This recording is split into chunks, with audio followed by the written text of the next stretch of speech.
तेजी से चल रही ट्रेन से जो अचानक बीच रास्ते में रुक जाती है, वो भी आधी रात के वक्त जब बाहर घना कोहरा फैला होता है। उसी वक्त ट्रेन के अंदर बैठे लोगों को अजीब अजीब आवाजें सुनाई देने लगती हैं। डर के मारे सब अपनी जगह पर खड़े रह जाते हैं। आगे इन लोगों के साथ क्या होता है, ये जानने के लिए आपको मूवी के अंत तक देखना पड़ेगा। मूवी की शुरुआत में हमें रेलवे डिपार्टमेंट में काम करने वाला चेकिंग ऑफिसर जो दिखाया जाता है। दिन का सारा काम खत्म करने के बाद वो लॉकर के पास पहुंचता है। जो जब लॉकर के पास पहुंचता है तो उसे पता चलता है कि उसने सुपरवाइजर के पद के लिए जो प्रमोशन अप्लाई किया था वो रिजेक्ट हो चुका है। उसी वक्त उसका दोस्त डेविड वहां आता है। असल में डेविड खुद सुपरवाइजर होता है और उसी वजह से जो की एप्लीकेशन रिजेक्ट हुई होती है। फिर डेविड जो से कहता है कि आज रात की आखिरी ट्रेन की ड्यूटी उसे करनी होगी। जो के पास कोई चारा नहीं होता तो वो मान जाता है। इसी दौरान हमें एलन नाम की एक लड़की भी दिखती है। इसके बाद जो ट्रेन में चढ़कर अपना काम शुरू करता है, यानी टिकट्स चेक करने का काम। मूवी में अब कुछ और इम्पोर्टेंट कैरेक्टर्स से हमारा परिचय होता है। एक लड़की होती है केट, जो आज अपना टिकट घर पर ही भूल जाती है, इसलिए उसे नया टिकट लेना पड़ता है। जिस स्टेशन पर ये ट्रेन रुकती है उसका आखिरी स्टॉप होता है ईस्टबरो। इसके बाद हमें मैथ्यू और बिली नाम के दो और कैरेक्टर्स दिखते हैं। जब जो अगले कोच में जाता है वहाँ उसे नीना नाम की एक लड़की मिलती है। उसका बिहेवियर काफी इरिटेटिंग होता है, हमेशा गुस्से में और एटीट्यूड से भरी हुई। वहीं हमें एक उम्रदराज कपल भी दिखाया जाता है, जीड और जेनी। इनके साथ एक और आदमी होता है जिसका नाम एड्रियन है। जब जो अगले कोच में जाता है तो उसे पता चलता है कि एलन को भी आज इसी ट्रेन में ड्यूटी मिली है। वो जो से कहती है प्रमोशन का पता चल गया, लेकिन ज्यादा परेशान मत हो। इस तरह वो उसे थोड़ा दिलासा देती है। इसी बीच पॉल नाम का एक आदमी वॉशरूम जाने के लिए उठता है। जो अपना काम खत्म करके विंडो के पास बैठ जाता है। बाहर बारिश हो रही होती है और उसे देखते देखते जो की आंख लग जाती है। घने जंगल के बीच में ट्रेन अचानक रुक जाती है। तभी ड्राइवर स्पीकर पर अनाउंसमेंट करता है, व्हील में कुछ फंस गया है, इसलिए ट्रेन रुक गई है। मैं जाकर देखता हूँ, आप सब परेशान मत हो। थोड़ी देर बाद जो आगे आता है तो देखता है कि कुछ सामान नीचे गिरा हुआ है। एड्रियन और एलन उसे उठाने में मदद कर रहे होते हैं। जो भी उनके साथ शामिल हो जाता है और तीनों मिलकर गिरी हुई चीजें वापस जगह पर रख देते हैं। उधर ट्रेन ड्राइवर बाहर निकलकर देखने जाता है कि आखिर ट्रेन इस तरह अचानक क्यों रुक गई। ड्राइवर नीचे उतरकर सारे व्हील्स को ध्यान से चेक करता है। उधर डर से घबराए हुए पैसेंजर्स को जो शांत कराने की कोशिश करता है। सब सोच रहे होते हैं, इतने घने जंगल के बीच ट्रेन आखिर क्यों रुक गई। किसी को कुछ समझ नहीं आता। ड्राइवर इधर उधर खोजता रहता है, लेकिन उसे अब तक कोई रीजन समझ नहीं आता। जो लगातार पैसेंजर्स को काल्म करने के साथ साथ ड्राइवर से कांटेक्ट करने की कोशिश करता है, पर उधर से कोई रिस्पांस नहीं मिलता। उसी समय बाहर ड्राइवर को आखिर वजह मिल जाती है।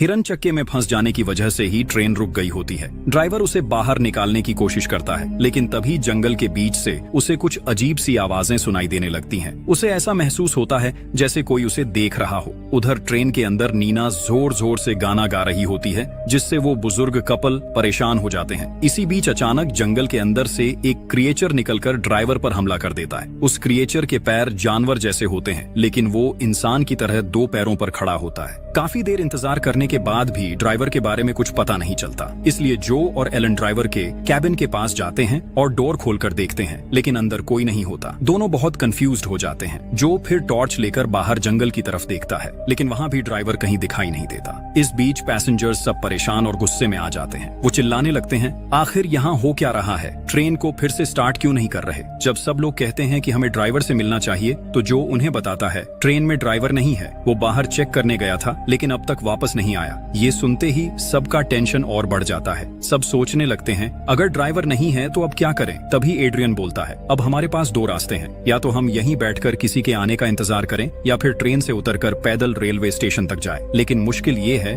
कि इस जगह पर बिल्कुल भी सिग्नल नहीं होता। सब लोग कहते हैं, यहाँ किसी से कांटेक्ट नहीं हो पा रहा। मेरे हिसाब से हमें पैदल रेलवे स्टेशन तक जाना चाहिए, बस 3 से 5 किलोमीटर ही दूर है, हम पहुँच जाएंगे। लेकिन जो साफ मना कर देता है। वो कहता है, किसी भी हाल में ट्रेन से बाहर नहीं जाना चाहिए, अगर कुछ हो गया तो मेरी जॉब चली जाएगी। सब लोग अंदर ही रहो, प्लीज कोई बाहर मत जाओ। फिर भी सब मिलकर उसे समझाते हैं, ऐसे डरावने जंगल में ज्यादा देर रुकना सही नहीं है। जितनी जल्दी हो सके हमें यहाँ से निकल जाना चाहिए, वरना सेफ नहीं रहेंगे। आखिर जो मान जाता है और डोर खोलकर सबको बाहर ले जाता है। तभी दिखाया जाता है कि कोई इन सब पर नजर रख रहा होता है। सब लोग जंगल के रास्ते रेलवे स्टेशन की ओर चल पड़ते हैं। चलते चलते उन्हें कई अजीब आवाजें सुनाई देती हैं। ऐसा लगता है जैसे कोई पेड़ों के पीछे छिपकर कर इन्हें देख रहा हो। जो और एलन आगे बढ़ते हैं और देखते हैं कि उनका ट्रेन ड्राइवर वही उसका शरीर बीच से फाड़ दिया गया होता है। ये दृश्य देखकर सबके होश उड़ जाते हैं। सब लोग डर से कांपते हुए वापस ट्रेन की तरफ भागने लगते हैं। तभी जंगल के बीच से एक भेड़िया जैसी तेज डरावनी हॉलिंग की आवाज गूंजती है। सभी किसी तरह भागते भागते ट्रेन के अंदर पहुंच जाते हैं, लेकिन जब वो बुजुर्ग कपल जीड और जेनी धीरे धीरे चढ़ रहे होते हैं, तभी वो क्रीचर अचानक जेनी पर झपट पड़ता है और उसके पैर पर काट लेता है। किसी तरह सब लोग अंदर खींचकर डोर बंद कर देते हैं। मैथ्यू विंडो से बाहर झांककर देखने की कोशिश करता है कि वो आखिर कैसा क्रीचर है। उधर एलन घबराकर जेनी के पैर से बहते खून को रोकने की कोशिश करती है। सब लोग अपनी जान बचाकर चुपचाप बैठे रहते हैं। तभी अचानक वही क्रीचर दोबारा आकर ट्रेन पर जोर से टकराता है। उसके डरावने पंजे ट्रेन की दीवारों को गहराई तक खरोंच देते हैं। सबके दिल डर से तेज धड़कने लगते हैं। कुछ देर बाद सबको एहसास होता है कि वो क्रीचर अब वहां से चला गया है। माहौल थोड़ा शांत हो जाता है। फिर जो ड्राइवर के कैबिन में जाकर रेलवे स्टेशन से कांटेक्ट करने की कोशिश करता है, लेकिन कोई रिस्पांस नहीं मिलता। तभी बिली वहां आता है और कहता है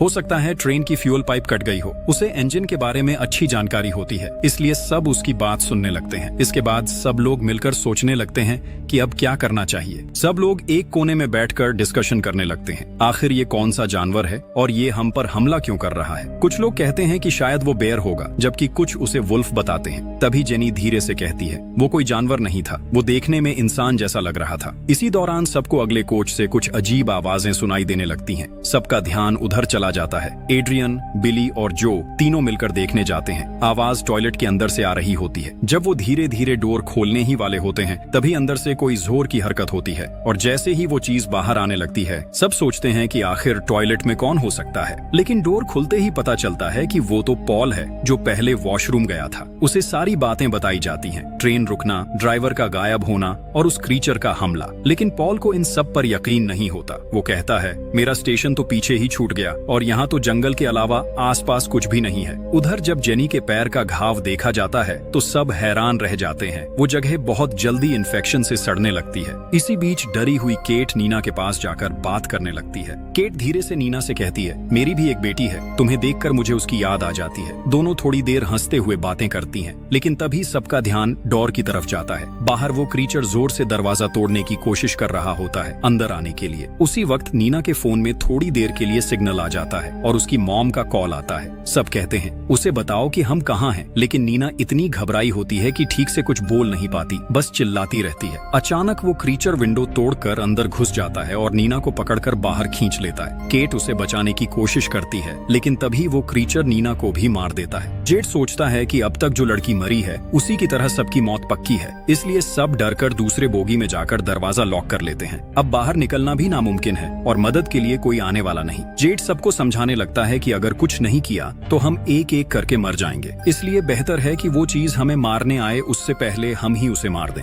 ये बात सबको सही लगती है और सब अपने अपने वेपन्स तैयार करने लगते हैं। अब ये लोग उस बोगी की खिड़कियों पर लकड़ी और मेटल की चीजें फिट करने लगते हैं, क्योंकि अब उनका सिर्फ एक ही मकसद होता है, किसी भी हाल में उस क्रीचर को अंदर आने से रोकना। अब सब लोग ट्रेन के अंदर ही फंस चुके होते हैं। बाहर निकलने का कोई रास्ता नहीं होता। उन्हें ये भी नहीं पता होता कि कोई उन्हें बचाने आएगा या नहीं। इसी बीच जेनी केट से पूछती है कि जो लड़की मर चुकी है उसका नाम क्या था, लेकिन केट को भी उसका नाम नहीं पता होता। फिर जेनी पूछती है कि क्या तुम्हारे बच्चे हैं? केट जवाब देती है हाँ, मेरी एक बेटी है। ये सुनकर जेनी उदास हो जाती है और रोने लगती है। तभी एड्रियन जो के पास आता है और कहता है कि अभी शायद वो क्रीचर यहाँ से चला गया हो, लेकिन वो जरूर वापस आएगा और तब हम सबको मार देगा। एड्रियन कहता है कि अगर हमें जिंदा रहना है तो अभी इसी वक्त कुछ करना होगा। तुम्हारे पास जो कीज हैं उनसे ट्रेन का डोर खोल दो। अगर वो क्रीचर वापस आया तो यहाँ जो भी है सब मर जाएंगे। हमें भागकर कोई सेफ जगह ढूंढनी होगी। लेकिन जो सबकी सेफ्टी को सोचते हुए इस बात के लिए मना कर देता है और तभी जेनी अचानक खून की उल्टी करने लगती है। सिर्फ इतना ही नहीं, उसके दांत भी टूटकर बाहर गिरने लगते हैं और धीरे धीरे नए नुकीले दांत उगने लगते हैं। सब लोग डर जाते हैं और सोचने लगते हैं कि उसके साथ क्या हो रहा है। तभी जो ध्यान देता है कि पॉल ने डोर खोलकर टॉयलेट की तरफ गया है। ये देखकर एड्रियन डोर बंद करने की कोशिश करता है, लेकिन जो कहता है मैं उसे लेकर आता हूँ। वो भागकर टॉयलेट के पास पहुँचता है और जोर से कहता है पॉल जल्दी बाहर आओ, लेकिन तब तक डोर पूरी तरह जाम हो चुका होता है और उसी वक्त वो क्रीचर ट्रेन की छत पर आ जाता है। अगले ही पल वो सीधा टॉयलेट के अंदर घुस जाता है और पॉल पर हमला कर देता है। क्रीचर बहुत ही बेरहमी से पॉल को मार डालता डालता है। ये देखकर जो डोर खोलने की कोशिश करता है, लेकिन एड्रियन पहले ही उसे लॉक कर चुका होता है। अब बाकी सब लोग बाहर निकलने की कोशिश करते हैं, मगर डोर बंद होता है और उसकी कीज जो के पास ही रहती हैं। तभी वो क्रीचर धीरे धीरे जो के पीछे आकर खड़ा हो जाता है। जो घबराता है, लेकिन उसी वक्त अंदर के लोग उसे खींचकर बोगी के अंदर ले आते हैं और डोर को फिर से लॉक कर देते हैं। सबको लगता है कि अब वो क्रीचर डोर नहीं खोल पाएगा और वो सब सेफ हैं। लेकिन कुछ ही पलों में वो डरावना क्रीचर डोर को जोर जोर से खींचने लगता है और देखते ही देखते डोर खुलने लगता है। वो क्रीचर सीधा जो की तरफ बढ़ता है और उसे मारने ही वाला होता है। तभी एलन पीछे से किसी नुकीली चीज से उसे चुभो देती है। इसके बाद बाकी सब लोग भी अलग अलग टूल से उस पर हमला करने लगते हैं। वो क्रीचर उठ भी नहीं पाता और सब मिलकर उसे बुरी तरह पीट देते हैं। गुस्से में वो क्रीचर एलन को पकड़कर ऊपर उठा लेता है, लेकिन तभी मैथ्यू पास रखे एक आयरन रॉड से उस पर जोरदार वार करता है और उसे मार डालता है। ये देखकर सब लोग हैरान रह जाते हैं, क्योंकि वो क्रीचर दिखने में इंसान जैसा लगता है। उसका शरीर तो ह्यूमन बॉडी जैसा था, लेकिन उसके दांत, पैर और हाथ भेड़िए जैसे थे। अर्थात वो क्रीचर असल में एक वुल्फ जैसा दिख रहा होता है। तभी मैथ्यू कहता है, ये एक वेयरवुल्फ है, आधा इंसान और आधा भेड़िया। शायद किसी इन्फेक्शन या बीमारी की वजह से इंसान ऐसा बन जाता है। इसी वक्त सबका ध्यान उस क्रीचर के हाथ में पहनी हुई रिंग पर जाता है। उसे देखकर सबको यकीन हो जाता है कि वो पहले एक इंसान ही था, लेकिन साथ ही उनके मन में एक शक भी उठता है, क्या किसी को काटने से भी कोई इंसान वेयरवुल्फ बन सकता है? फिर जब वो डेड बॉडी पर कपड़ा डाल रहे होते हैं, तभी जेड सबको बताने लगता है कि 1963 में भी इसी जगह पर एक ट्रेन रुकी थी और अगले दिन जब पुलिस वहां पहुंची थी, उस समय पुलिस को कुछ ऐसे इंसानों की डेड बॉडीज मिली थी जिन्हें आधा आधा खा लिया गया था। बहुत से लोग उस रात गायब भी हो गए थे और आज तक किसी को नहीं पता चला कि उनके साथ क्या हुआ। उस दौर में ये खबर पूरे इलाके में बड़ी सनसनी बन गई थी। अब जेड कहता है, मुझे अब समझ आ रहा है कि उस ट्रेन में बैठे लोगों के साथ असल में क्या हुआ था। उसी वक्त वो वेयरवुल्फ फिर से उठकर जोर जोर से चिल्लाने लगता है, लेकिन इस बार जो आगे बढ़कर उसे पूरी तरह से मार डालता है। इसके थोड़ी देर बाद सब देखते हैं कि जेनी बहुत अजीब तरह से बर्ताव करने लगी है। सबको अब समझ आ जाता है कि जेनी के पैर पर वुल्फ ने काटा था और उसी वजह से वो भी धीरे धीरे वेयरवुल्फ बन रही है। एड्रियन कहता है, अगर हमें जिंदा रहना है तो उसे मारना ही होगा, लेकिन बाकी सब इस बात से साफ इनकार कर देते हैं। फिर भी एड्रियन सबकी बात न मानकर जेनी को मारने की कोशिश करता है। उसी वक्त जो आगे बढ़कर उसे जोर से पंच मारता है और रोक देता है। फिर जो कहता है, एड्रियन और जेनी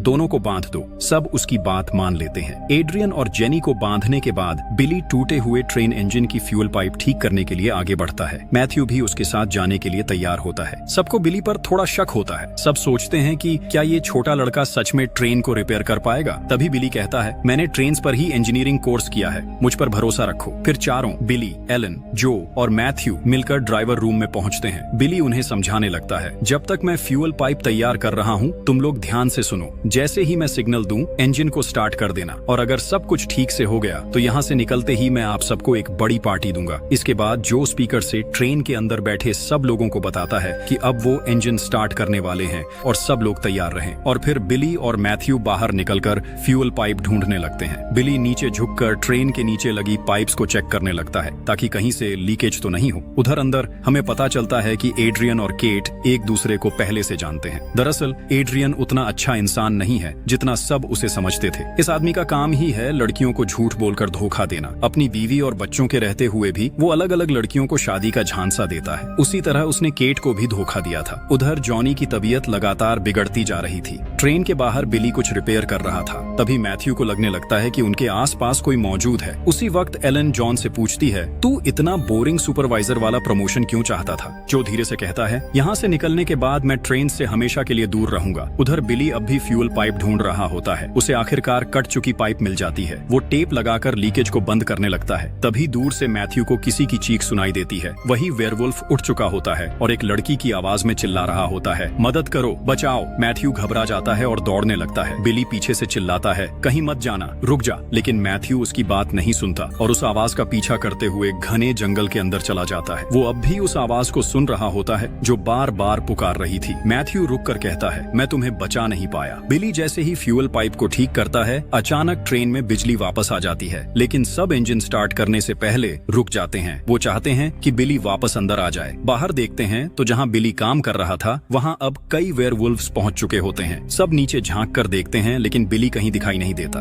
असल में वो चुपके से ट्रेन के नीचे लटक कर खुद को छिपा लेता है। उसी वक्त ड्राइवर रूम में बैठे जो और एलन खिड़की से उन वेयरवुल्व्स को देखते हैं और बुरी तरह घबरा जाते हैं। डर के मारे जो तुरंत इंजन स्टार्ट कर देता है। ट्रेन तेजी से चलने लगती है और बिली नीचे लटक कर मजबूती से ट्रेन को पकड़े रहता है। अब तक जेनी पूरी तरह से वेयरवुल्फ बन चुकी होती है और इसी दौरान एड्रियन अपने हाथों की रस्सी भी खोल लेता है। उसी वक्त कुछ वेयरवुल्व्स ट्रेन के अंदर घुस आते हैं और केट पर हमला कर देते हैं। एड्रियन अपनी जान बचाने के लिए केट को धक्का देकर बाहर फेंक देता है और खुद अंदर ही रह जाता है। ट्रेन आगे बढ़ जाती है और केट अकेली उस अंधेरी डरावनी जगह पर रह जाती है। केट डर से कांप रही होती है, तभी उसके पीछे से एक और वेयरवुल्फ आ जाता है। इधर अंदर एड्रियन जेनी पर हमला करने की कोशिश करता है, लेकिन जेड आगे बढ़कर उसे जोर से मारता है। इस झगड़े में जेड की मौत अपनी ही पत्नी जेनी के हाथों हो जाती है, जो अब पूरी तरह इंसान नहीं रही। उधर बाहर बिली अब भी ट्रेन के नीचे लटका हुआ होता है। उसी जगह पर फ्यूल पाइप दोबारा कट जाती है और ट्रेन अचानक रुक जाती है। इससे जो और एलन बुरी तरह डर जाते हैं। इसी बीच जेनी धीरे धीरे एड्रियन की तरफ बढ़ने लगती है, लेकिन तभी कोई उसे पीछे से चुभो देता है। जब सब मुड़कर देखते हैं तो पता चलता है कि वो जो और एलन थे। जो अब एड्रियन पर झपट पड़ता है, क्योंकि उसे पता चल चुका होता है कि केट को बाहर फेंककर मरने के लिए छोड़ने वाला एड्रियन ही था। उसी वक्त कई वेयरवुल्व्स एक साथ ट्रेन के अंदर घुस आते हैं। सब घबरा जाते हैं और जल्दी से दोनों तरफ के बोगी डोर्स बंद कर देते हैं ताकि वो अंदर ना आ सके।